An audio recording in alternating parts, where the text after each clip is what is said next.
So guys, today I want to review AEW Fyter Fest. And before I start, I want to say, Tony Khan, motherfucker, my nigga, you really, really need a pay-per-view in Denver. And, for two reasons. You just sold out in Denver last night. The crowd was really, really hot. And I also think that Wrestle Dream, which is usually in the Seattle area, why not just give it to Colorado? Go to a different place, different venue. And they sold out. So obviously the Denver crowd is hot. And also I want an excuse to go to Casa Bonita, Black Parts Cave and all the other really great stuff. It's a little overpriced, but yeah, I want to go back to Casa Bonita. So Tony Khan, nigga, I'm praying for you. I'm fucking praying. You do a pay-per-view in Denver. The motherfucking Denver crowd loves you. So that's when you say Denver deserves a pay-per-view. Denver deserves a motherfucking pay-per-view. The same way I deserve some likes and subscribes, really. Let's hit that 1,000. So I also want to talk about Fyter Fest before I start and my thoughts of the show. That first of all, I was a little upset with it because it did feel like false advertising. It was not a 4-hour show. It was 2 hours of Dynamite and 2 hours of Collision back to back. But it really was just a continuation of Dynamite on Collision. And I would also say, too, that if you just say 4-hour Dynamite, that would have just been, more clear and better. You don't just say, okay, well, it's 4 hours of AEW. That's what it was. It was 4 hours of AEW, but they should have just said 4-hour Dynamite and made it a continuation. The next thing that I want to say is that I am upset that they're doing another 4-hour next week because, that is a lot of wrestling. That's a little too much. And I also feel with AEW that this is also very dangerous because the problem is two things. That number one, they do a lot of epic pay-per-views. So if you continuously do 4-hour shows, your pay-per-views are not going to feel special because it's always going to be like a 4-hour block. And then the other thing that I have to say is that you have Grand Slam Mexico, and that should have been a 4-hour show. 100%. That should be a 4-hour or 3-hour event. Because, you sold out in Mexico. You have to make it feel like a pseudo pay-per-view. So I would hope that Tony Khan makes that a 3-hour show. I would hope that they make that pay-per-view level television program. When a show sells out, you need to say to your crowd, thank you, and we're going to bring the best of the best, really. And then I'm also going to go down to Mexico Arena and go down there. It's going to be really motherfucking awesome. I just can't wait to go to Mexico. I just got my passport after a lot of years of just really struggling to get one, can I show my passport off to you guys? Yeah, so I struggled for a very long time to get my passport, and it means a lot to me. Got my passport, and I got my my pesos here, so yeah, I'm going down to Mexico to AEW Mexico Arena. Means a lot to me, get out there, travel, see the world, see AEW shows around the world. And I'm gonna go to the Toronto show. But that's how I feel about it, just to reiterate, is that I do feel that with AEW, this felt like, a 4-hour AEW. This does not feel like a 4-hour Dynamite. Usually when you do a 4-hour show or a 3-hour show, it should feel like a 4-hour Dynamite, not just, oh, well, we're gonna film things back to back, really. It felt a little off.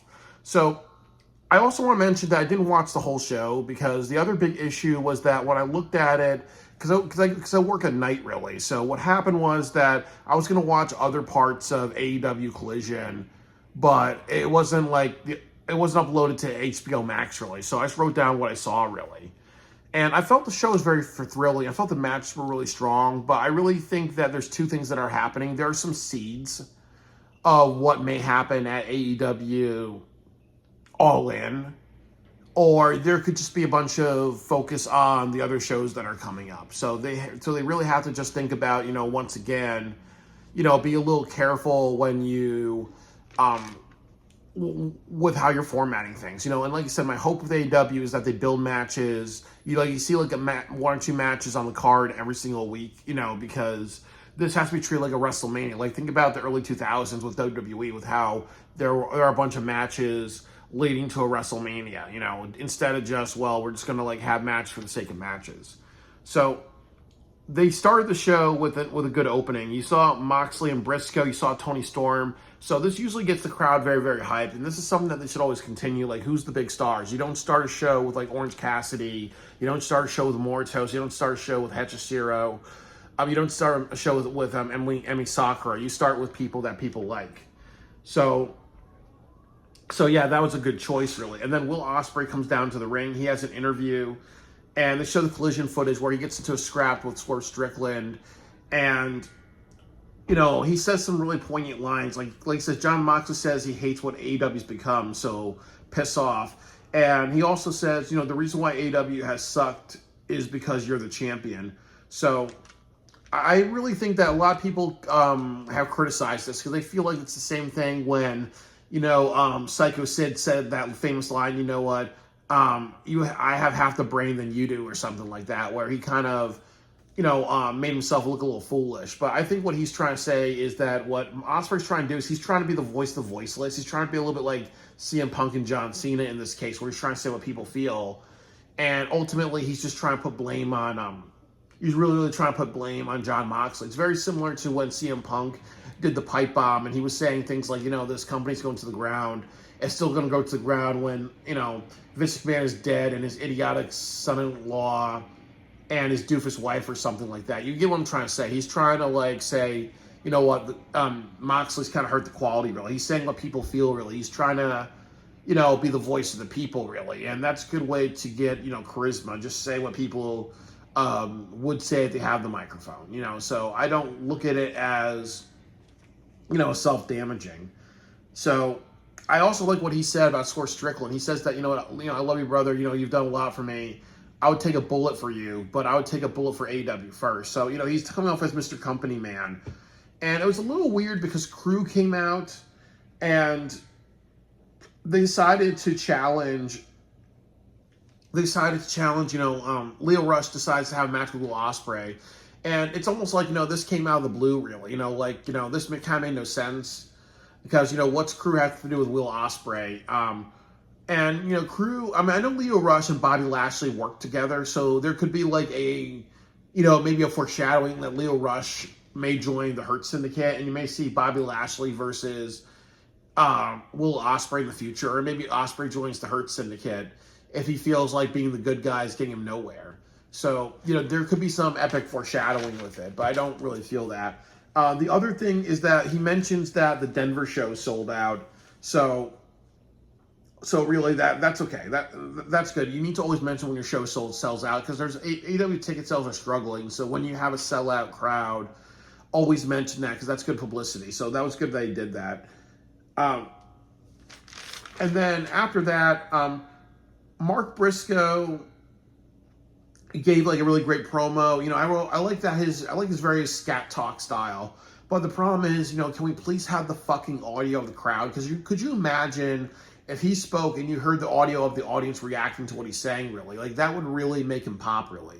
Like, Mark Briscoe is one of these people that I feel could be a megastar in AEW, but he's definitely underrated, and he's not booked that well, really. I think he's almost like Will Ospreay in a way. Like, he's a company guy, but he goes with the flow a little too much. He needs to kind of self-advocate or be like, hey, you know what?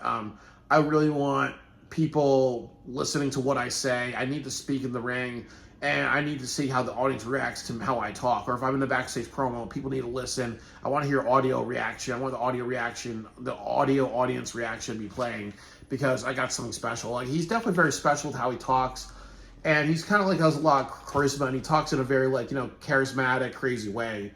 So it's very, very fucking bad that they don't fucking utilize that. Like, fucking Mark Briscoe is very, very fun. Is very, very fucking under fucking utilized. It's very fucking sad. Very, very fucking sad. He has a lot of fucking potential. So, Briscoe versus Moxley. They go out of the ring and fight for a while, and they violate the 10 count rule, even though I saw Moxley go in the ring a little bit. So, you know, once again, you have your obligatory, let's violate the 10 count rule. Briscoe hits the knife edge chops. Moxley, you know, is sluggish as always. Like, he doesn't, like, when he starts his matches, he doesn't move that quickly, really, you know. So, again, you know, I'm not sure if he needs some cocaine from Tony. I'm not sure if he needs to drink some coffee, but he comes off, like, very limbering and slow, and that's what hurts his matches. Really. He doesn't have, like, that type of, that high flow, that that little bit of energy. Briscoe does a second rope scissor kick, which is cool. Yuta attacks Briscoe when no one was looking. Moxley attacks the forehead of Briscoe, causing him to bleed. Briscoe comes back, knife edge chop, second rope senton, lariat, lateral press, enziguri. And I don't like that they were doing this. They were mentioning a bunch of times in this match, oh, well, this is the Mile High City.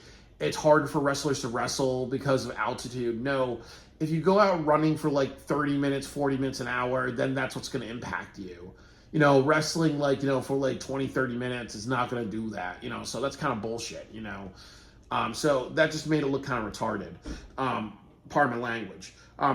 Fans, they did like this thing where they're exchanging punches, so fans were booing Moxley and cheering Briscoe.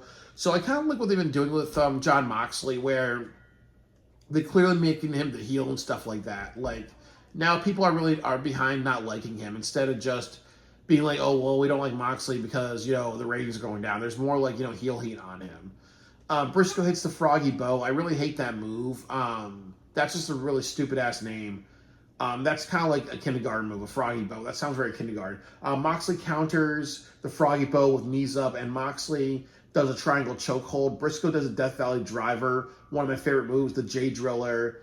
And I was saying to myself, imagine if Briscoe got the 3 count here, and then this would have made him a star. Or what would happen if he got the 3 count, the referee didn't see that, and then you got Briscoe over big, So once again, I kind of feel like, Briscoe should have won, or he should have just won by getting a 3 count. The referee doesn't see that, and then you got like an ending where Moxley's submission hold or whatever counts really.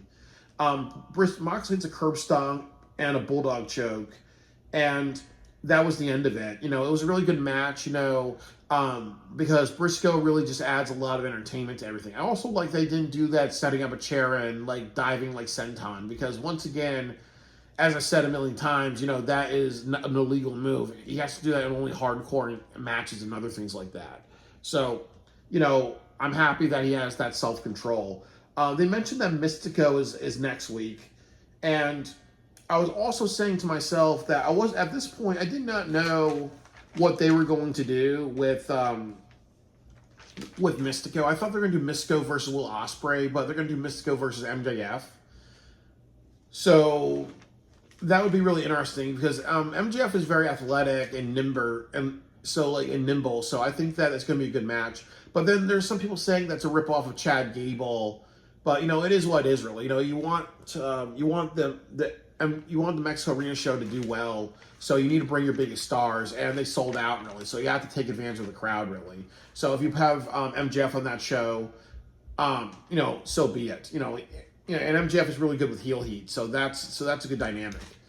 So the next match was I thought this was a fatal 4-way, but no, it was a tag team. You have Tony and Mina versus Julia Hart and Sky Blue. As somebody once said, Blue Heart or Sky Heart versus Tony Mina, So what happens is that I was so fucking angry. Mercedes Moné came out eating steak in front of me. I'm like, God damn it. First things she did, she did 3 things that were wrong. Number 1, you don't eat steak in front of me. I love steak. Number 2, you should have put bacon on that fucking steak. And number 3, that should have been like chicken fried steak, because that makes it taste a whole lot better, really, And also, too, I like my hard ciders, and I like my Mike's Hard Lemonade, but, wine is definitely, as good as well, really. But, damn, bitch. Don't eat in front of a nigga. A nigga's hungry, So, she's ultimately got the biggest heel heat in the company. You don't eat a steak in front of me. You do not eat a steak in front of me, because, I'm really hungry. And then also, you didn't bacon it, and also you didn't, chicken fried steak it, That's the best way to eat a steak. Mercedes was watching, has wine and steak. Sky Blue does a cartwheel into an elbow. That always looks good. They keep cutting away to Mercedes eating steak, and I kind of said to myself, that it was a little too much, because it just felt very forcive. You have to ask yourself also, when she's also eating the steak, it kind of makes it look a little stupid and comedic. I understand they're trying to make her look like a privileged girl, or she's not taking it seriously. So I kind of just think that, it just felt pretentious. It felt like they were putting way too much attention on her. The other thing that I will say is that she could have just like smashed like Mina Shirakawa with a wine bottle, or like do what they did in Sopranos, like take the steak and slap it across Toni Storm's face, like ruining her clothes or ruining Luther's clothes or something like that. Like build some heel heat off of that. Just like do something like that. They could have done more. Julia Hart hits the snake, does the snake eyes and rope walk. That's really good. I understand. That's what the Undertaker does. It's kind of like this goth ship type of thing. Toni Storm repeatedly does drop kicks to Sky Blue and then a power bomb. Toni Storm and Shirakawa, they're about to kiss. They deliver suplexes and dance a little. So one thing is that with Toni Storm, she does have a lot of charm and charisma.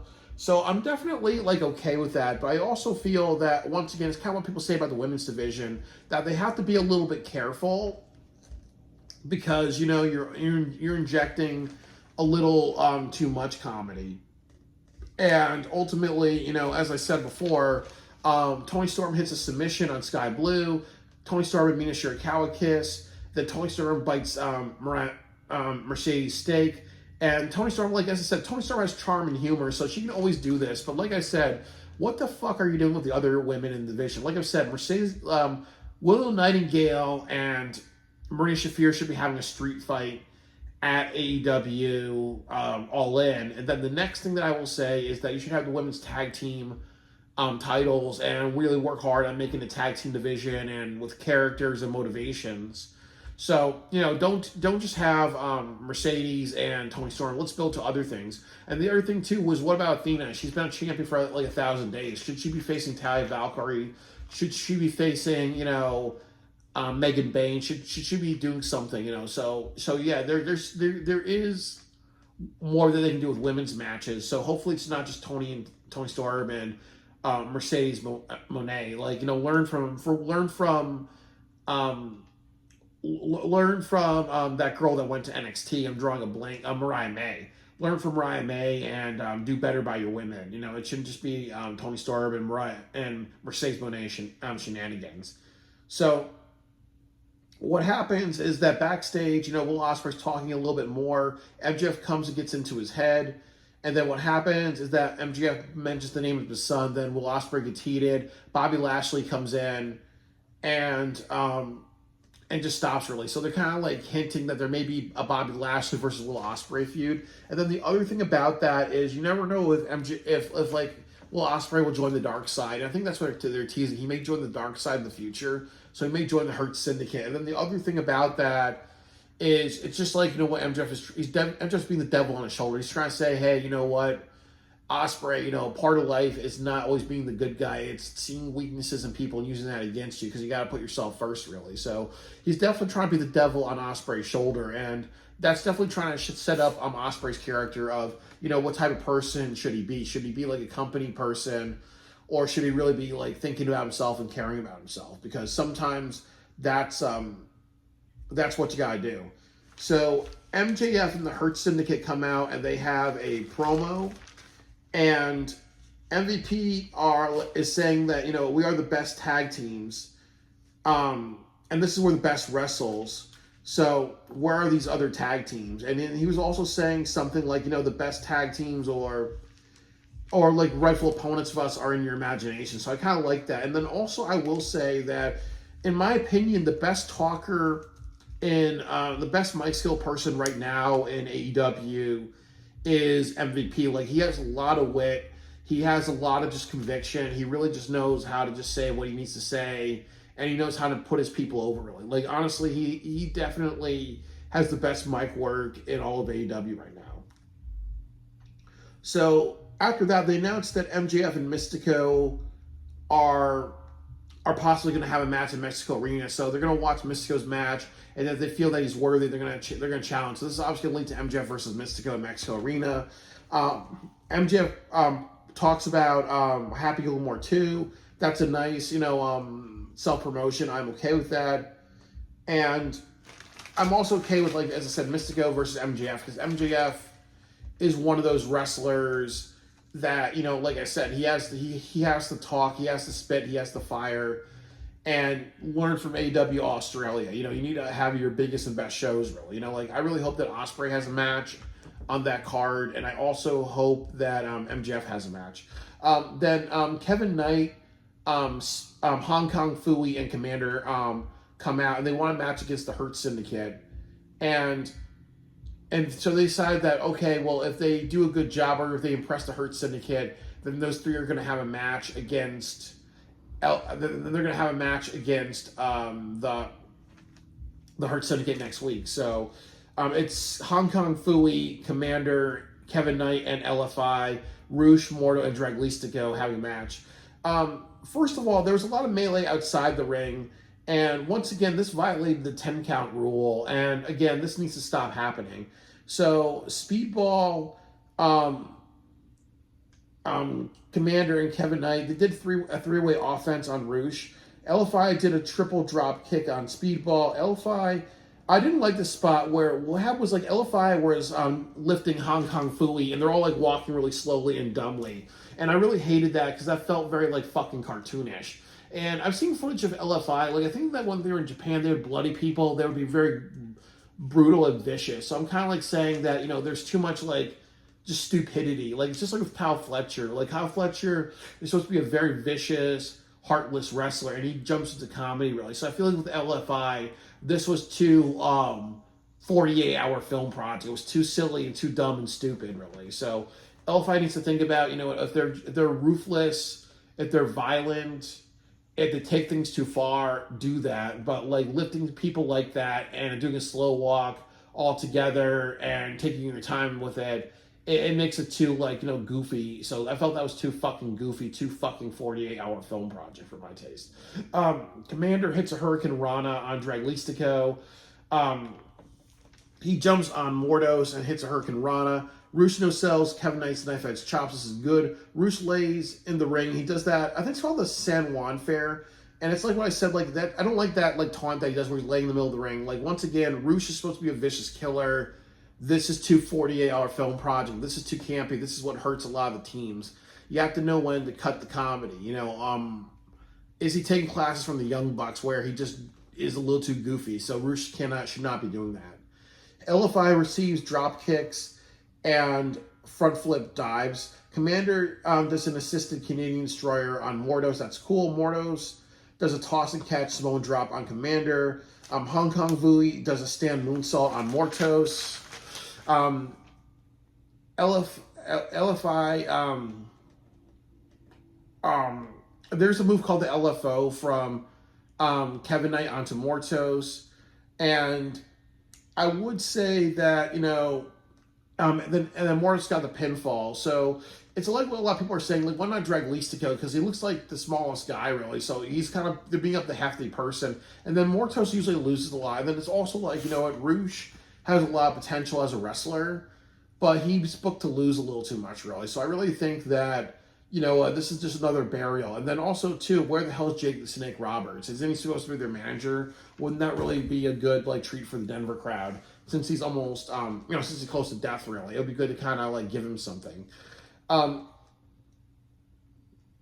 then what happened was that they come out, the Hurt Syndicate, and they come out and they kind of said something like, you know what, okay, well, next week you're going to get an ass whooping, but here we're going to give you a preview of that ass whooping. So they all brawl, and that's the end of it. And like I said, like, MVP really needs an raise because he's doing a hell of a job with how he talks and he smack talks. Like, honestly, Tony Khan needs to give him, you know, an raise. So I really just, you know, appreciate that.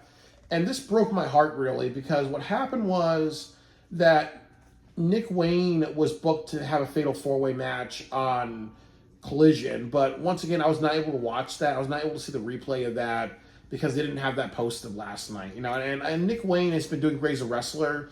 They really need to set up Christian Cage versus Nick Wayne at AEW All In. And what I would do is this: I would have Nick Wayne versus Bandito at AEW Grand Slam. And it's like a number one contendership match. So he wins, and then they do it at AEW Supercard of Honor. And Nick Wayne wins the ROH Championship. Christian Cage knocks him in the head, really. And then you set Christian Cage versus Nick Wayne for the ROH Championship. Like, that would be the match to have, really. Or you can have Nick Wayne lose, and then Christian like threatens to beat him with a belt. Really, he misses hitting him, and then he hits Mamba Wayne, and then you set up Christian Cage versus Nick Wayne for the ROH Pure Championship or something like that, really, or like the title that he's holding. But yeah, there's a lot of story within Nick Wayne. But I think that to elevate Nick Wayne, he and Christian Cage needs a match at AEW All In. This needs to fucking happen, really. This needs to fucking happen. This will put Nick Wayne over. And you don't have a lot of baby faces on in AEW. You have a lot of heels holding championships. So this would help Nick Wayne a lot, really. And they mentioned some things about Nick Wayne. So it broke my heart not to see his match. But Christian Cage, it's actually weird each time you see him because he got like fatter and older. Like he's more hairy. He has more like white on his beard. His face is kind of like, really just, like all like, droopy. So I'm not sure if he's a chain smoker or he's a chain smoker and a steak eater outside the ring, really. Because, he's getting like fatter and older. Like he's definitely going through old man. He's definitely becoming an old man, really, It looks like he came out of a body bag. He's really just, rapidly aging, They mentioned that Nick Wayne, when he was in Japan doing the Super Juniors tournament, he had 20, I think like 20 matches in 13 days, if I heard it correctly. Christian Cage booked Nick Wayne in a Fatal 4-Way match. And the next thing that happened after this was Max Caster did an open challenge. And then he got his ass kicked by Powerhouse Hobbs in 47 seconds. And it was like what I said before, and I said again, that it's really sad because next week you're having Anthony Bowens versus Kyle Fletcher, and I think Anthony Bowens is going to lose. So it's like what I've said a million times. What would fucking happen if you actually had, Max Caster win matches and win a match at AEW Grand Slam against a luchador? And then you set up Anthony Bowens versus Max Caster, at AEW All In, because the Acclaim have had a really great feud. They've had a really great storyline, multi-year storyline. They can have a really great feud. So it's bad that I think that, next week Bowens is going to lose to Kyle Fletcher like he did to Ricochet. And I also feel that another thing that's going to happen is that you're going to see Max Caster kind of like do this Best Wrestler Live until it just runs its course, really. Then he's going to sit at home, and then his contract's going to be up, and I'm not sure if WWE's going to hire him. So it's really sad to see that the Acclaim went from being something great to kind of just being lackluster single stars, like single stars that are not used that well and that are in a bad direction. So at this point, I was saying that, now we had the main event of AEW Dynamite.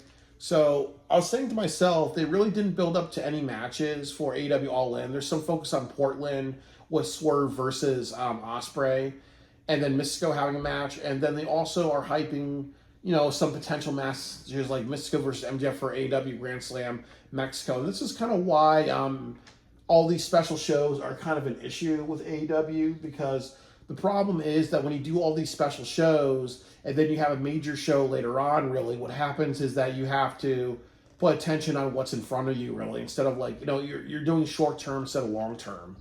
So that's kind of like an issue with AEW, really. So it's definitely really frustrating because I know with AEW that, this is your WrestleMania level pay-per-view. So I don't want to see you focus so much on Portland and also focus so much on Grand Slam that you're throwing All In under the bus. And really, like I fucking said, and I fucking said this, that this 4-hour Fyter Fest show and the Portland show next week, which is 4 hours, both these shows, these 8 hours, you have to start building matches to AEW All In. And Kenny Omega versus Okada is not acceptable to me because everybody knew that this was coming. Like coming like a payday. So yeah, that's not good enough for me.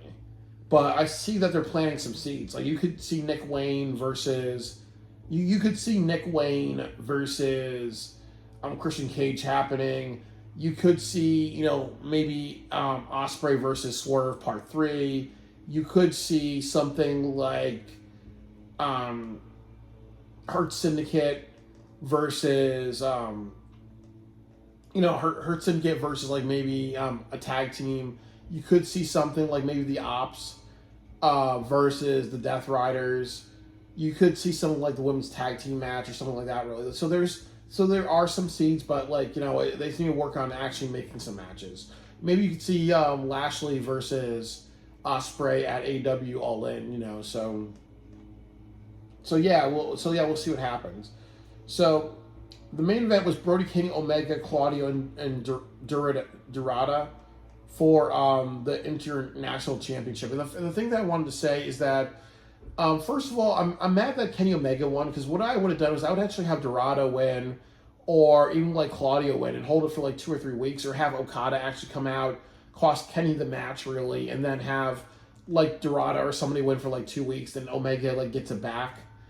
And, you know, maybe like a steel cage or something like that. And then that way what happens is that you create some surprise, really. But this was a really excellent match as far as like athleticism and offense. The ending was predictable.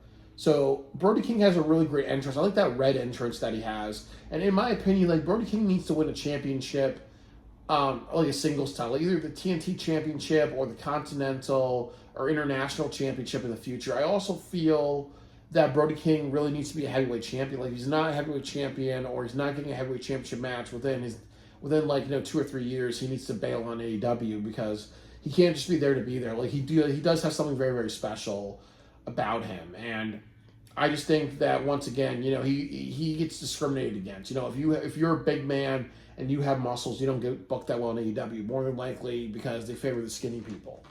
So Dorada and Kenny Omega end up shaking hands in the middle of the match. And I kind of say, why the fuck are they doing this? Because aren't they opponents? So once again, you know, you're borrowing from the Young Bucks, which is you're incorporating dumb comedy and dumb moments. Do not do that. Dorada does a tornado dive onto Brody King. Brody King catches Dorada at one point and does catches Dorada a little bit later in the match. He does a powerbomb to Dorada where he throws him on Claudio, and then while they're both sitting on a chair, Dorada and Claudio, Brody King does his running splash. And Kenny Omega hits the Snapdragons on Dorada and Claudio. He grabs Dorada, hits a falling slam hits a falling slam. And then it says Claudio grabs Dorada, hits a falling slam on Kenny Omega. There's a European uppercut with Claudio and Omega to Brody King. Dorada hits a top rope hurricanrana on Claudio, a poison rana on Kenny Omega, Cesaro swing on Brody King, neutralizer on Brody King. Epic, exciting, but you know Kenny Omega is going to win. Dorada hits a shooting star press and crossbody block. Kenny Omega hits a one-wing angel, I believe, on Dorada, if I'm correct, really. But the thing about this was that, you know, like I said, what would happen if you gave the international title to Claudio for a few weeks to throw people off, really? Or what would happen if you gave it to Dorada for like 2 weeks, and then what happens is that, you know, it's because Okada, you know, cost him that. You know, I think that would have been a better option, just to add to a level of unpredictability.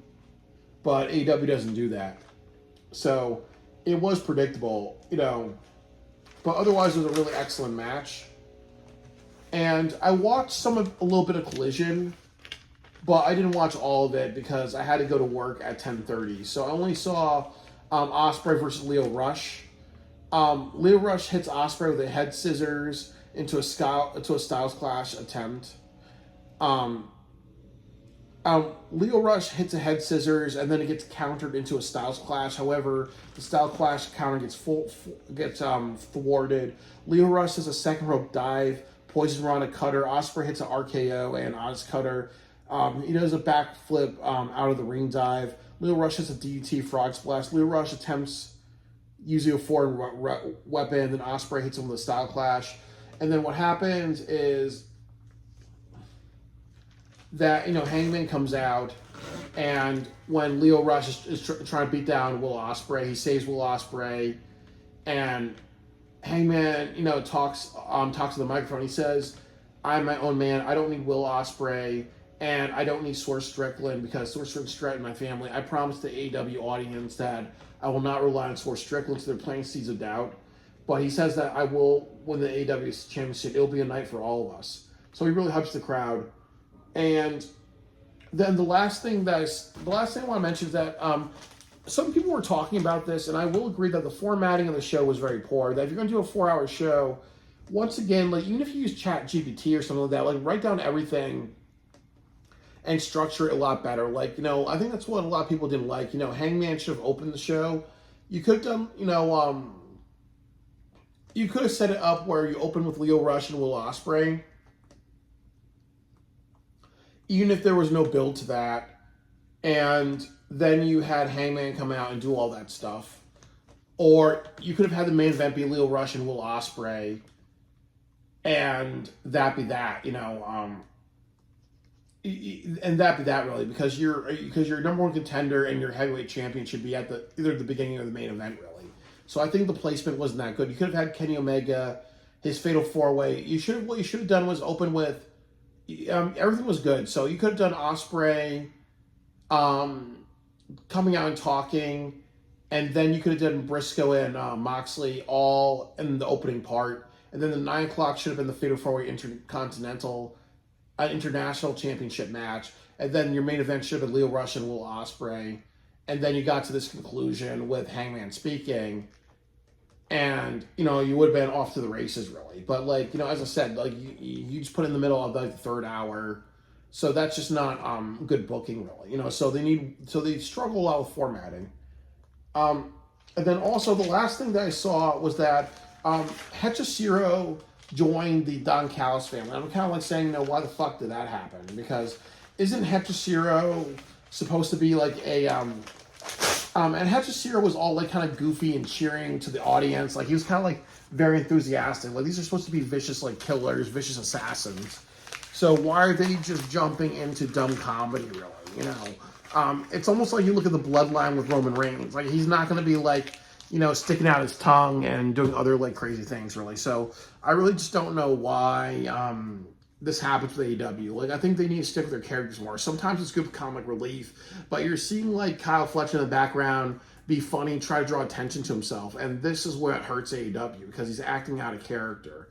If you're a serious badass, if you're a vindictive, angry, emotionally immature person, you're not going to be cheering and being funny. So I think Kyle Fletcher, just like in Full Metal Jacket, what side was that private pile? What side was that private pile? Maybe he needs some of those slaps, really. Don't fuck with me again, private pile. He needs some of that from Full Metal Jacket. Maybe he needs some slaps in the face, really, from Dr. David Schultz to be like, hey, stop the fucking comedy. That's not what your character is. So overall, with everything that I saw, I think that, honestly, I would give the show a C+. I do not believe in giving Cs, because then you don't know what direction. It is a C+ show. I think that I appreciate the experimental 4-hour block. I also appreciate that they're not going to do this consistently, because AEW cannot be a 4-hour show. And I looked at the website. So at the website, there's a bunch of Collision shows. So they will continue to do 2 hours of Dynamite, 2 hours of Collision. So this is not going to be a regular thing. This cannot be a regular thing because that's way too much wrestling. The big weakness of the show is that this should have been advertised as a 4-hour Dynamite, not a 4-hour AEW with a 4-hour AEW with 2 hours of Dynamite, 2 hours of Collision, sandwiched together, really, because then that makes no sense, really. It's almost like you might as well make it a 5-hour show and throw Ring of Honor in there. Or you may say, okay, it's a 4-hour show, 2 hours of Dynamite, 1 hour of Dark, and 1 hour of Rampage, or 1 hour Ring of Honor, So that's not a good flow, really. It should have been a 4 hours of Dynamite. And also, too, they failed very horribly on building up other matches for AEW All In, but I will give them credit that the Portland show, they want to make sure they have something. The Grand Slam show, they have to do something special because it sold out, really. So they're definitely in the right direction. I also give them points because this show did sell out, and that's big for AEW, and I appreciate that they announced that. And they did mention a bit about Grand Slam being sold out, so I appreciate that. But like I said, the goal next week is that I hope that they build at least 2-3 matches for AEW All In, and they really treat it like a WrestleMania. That's what's killing AEW. You have 6 to 7 weeks left to build up your pay-per-view. Let's see some matches. Let's see some storylines flow throughout the 7 weeks. If you want to do Bowens versus Ricochet in a scissoring match, I think that's what they're going to do. Let's lead to that. Or maybe something okay, well, Bowens loses. He has to join Ricochet. Maybe they go after the tag team titles. Maybe he has a faction, and then they go after trios titles or something like that. And then they eventually have the Ops versus Ricochet's faction, or you can do something like, like I said, like what's Brody King up to? Like, is he gonna have a match at AEW, or maybe you could have a return match where it's Brody King versus Wardlow, big man versus big man, or you can set up the Don Callis family versus the Ops, or the Don Callis family versus the Hurt Syndicate. Like, I think that'll be a really great match because Takeshita and MJF, that's really great match psychology. Josh Alexander versus Bobby Lashley will be great.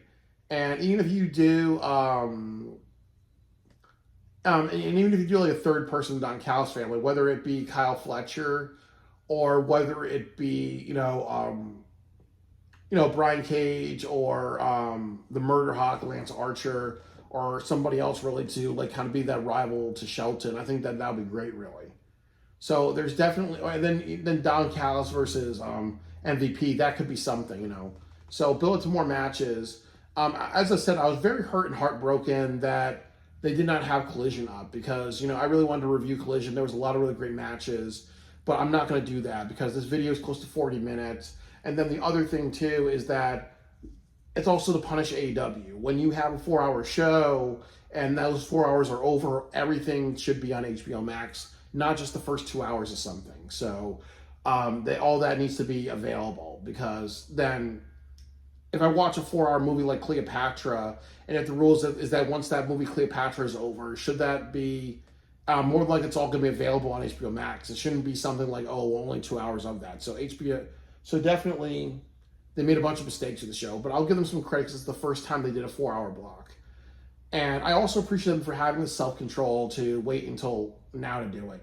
100% fucking Denver deserves a pay-per-view. Really great night. And I wish AEW very well, really. Next, they really, really need to just build up to All In and have a lot more segments and promos. Treat that like a big deal. Don't announce last-minute matches. Every single show, and that's going to be my expectation. That's going to be my pass or fail for AEW. They will not get it higher than a C- for me if they build at least 1 or 2 matches from every show going forward to AEW All In. They really need to start building matches to that show because there's no excuse that they don't fucking do it.